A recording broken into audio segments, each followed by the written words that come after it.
اور ارشاد فرمایا وما يزال عبدي يتقرب الي بالنوافل حتى احبه، ارشاد فرما پھر وہ میرا بندہ جو فرائض ادا کرنے کے بعد نوافل کی کثرت کرتا، نوافل کی کثرت کی وجہ سے وہ میری محبوبیت کا درجہ حاصل کر لیتا ہے، میرا وہ محبوب ہو جاتا ہے، میں اسے اپنا محبوب بنا لیتا ہوں۔ اور پھر جب اس مرتبے پر پہنچتا ہے پھر اس کا مرتبہ کیا ہوتا ہے، سنو، ارشاد فرمایا فَإِذَا أَحْبَبْتُهُ، جب میں اس کو پسند کر لوں، مجھے اپنا محبوب بنا لوں، كُنْتُ سَمْعَهُ الَّذِي يَسْمَعُ بِهِ، ارشاد فرمایا پھر میں اس کے کان بنتا ہوں جس سے وہ سنتا ہے۔ پھر اس کے کام عام لوگوں والے کان نہیں ہوتے، وہ کان ہوتے ہیں کہ یہاں بیٹھے عرش کی خبریں بھی دے رہا ہوتا، یہاں بیٹھے عرش کی خبریں بھی دے رہا ہوتا ہے۔ حضرت فاروق اعظم رضی اللہ تعالیٰ عنہ نے جب اپنے کمانڈر کو پکارا، حضرت ساریہ کو 3000 میل کے فاصلے پر تھا، وہ مسجد کی ممبر مدینہ المنورہ میں پکارا، یا ساریہ الجبل، اے ساریہ پہاڑ کی طرف چلے جاؤ۔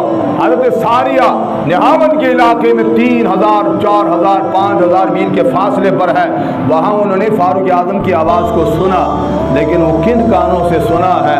وہ عام کام نہیں تھے، وہ کان تھے جس کے بارے میں رب کہتا ہے کہ میں اس کے کان بن جاتا ہوں جس سے وہ سنتا ہے۔ اللہ اکبر، ارشاد فرمایا وَبَصَرَهُ الَّذِي يُبْصِرُ بِهِ، اور میں اس کی آنکھ بن جاتا ہوں جس سے وہ دیکھتا ہے۔ فاروق اعظم مسجد نبوی میں بیٹھے 3-4 ہزار میل کے فاصلے پر دیکھ رہے ہیں کہ میری فوج کو شکست ہو گئی، میری فوج کو شکست ہو گئی۔ وہیں سے پریشان ہو کر خطبے کے دوران پکارا، ساریہ پہاڑ کی طرف چلے جاؤ۔ یہ کس آنکھ سے دیکھ رہے تھے؟ عام آنکھ نہیں تھی، یہ وہ آنکھ تھی جس کے بارے میں رب کہتا کہ پھر میں اس کی آنکھ بن جاتا ہوں جس سے وہ دیکھتا ہے۔ 3000 میل کا فاصلہ۔ آج کل کے لیٹسٹ دور ہوتا، اس نے کہا جناب موبائل کے ذریعے، نیٹ کے ذریعے اور ذریعہ اپنایا ہوگا، یہ اس دور کی بات ہے جب یہ کسی کہانی آتی کچھ بھی نظر ہے، لیکن یہ بھی دکھ کی بات ہے کہ اگر کسی کو یہ سنا دیا جائے تو وہ اس کا ایمان نیٹ پر تو ہو، روحانی نہیں کیا ہے علم پر نہ ہو۔ بڑے افسوس کی بات ہے کہ آج ہماری حالت یہ ہو چکی ہے کہ وہ جو کچھ یہ جدید آلات ہیں یہ کس نے ایجاد کیے ہیں؟ اللہ نے نہیں۔ یہ جو موبائل ہے کس نے ایجاد کیا؟ اللہ نے، انسان نے۔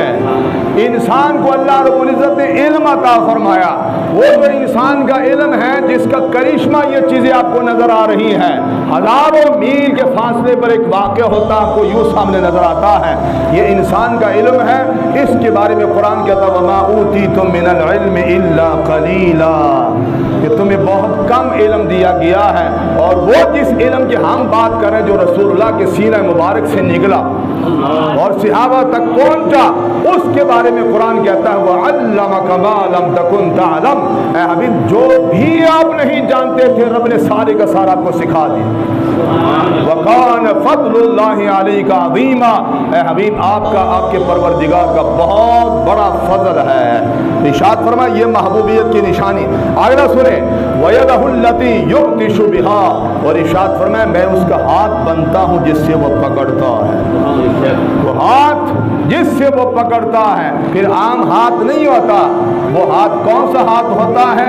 وہ ہاتھ جب کسی کامل کے ہاتھ میں دیا جاتا ہے تو ہوتا تو عام ہاتھ دکھائی دیتا ہے، لیکن وہ کامل ہاتھ اس کو رب تک پہنچا دیتا ہے، رب تک پہنچا دیتا ہے۔ جب اس طرح لوگ ہوتے ہیں، حضرت علی کا ہی وہ ہاتھ تھا جس کے خیبر کے قلعے کا دروازہ پکڑ کر کے ہاتھ سے پکڑ کر جھنجھوڑ کر پھینکا تھا، جس کو بعد میں 20-25 آدمی میں ہلا نہ سکے، وہ بھی ہاتھ تھا، لیکن کون سا ہاتھ تھا؟ ہاتھ علی کا تھا، طاقت اس میں خالق کی کائنات کی موجود تھی۔ آگے ارشاد فرمایا وَرِجْلُهُ الَّتِي يَمْشِي بِهَا، اور ارشاد فرمایا اس کے پاؤں بنتا ہوں جس سے وہ چلتا ہے، جس سے وہ چلتا ہے۔ اگلے الفاظ سنیے وَلَئِن سَأَلَنِي أَعْطَيْتُهُ، اگر وہ مجھ سے مانگے میں اس کو عطا کر دیتا ہوں۔ یہ کیا بات ہے؟ بزرگان دین کے پاس لوگ دعا منگوانے کے لیے جاتے ہیں، کیا رب ہمارا نہیں ہے؟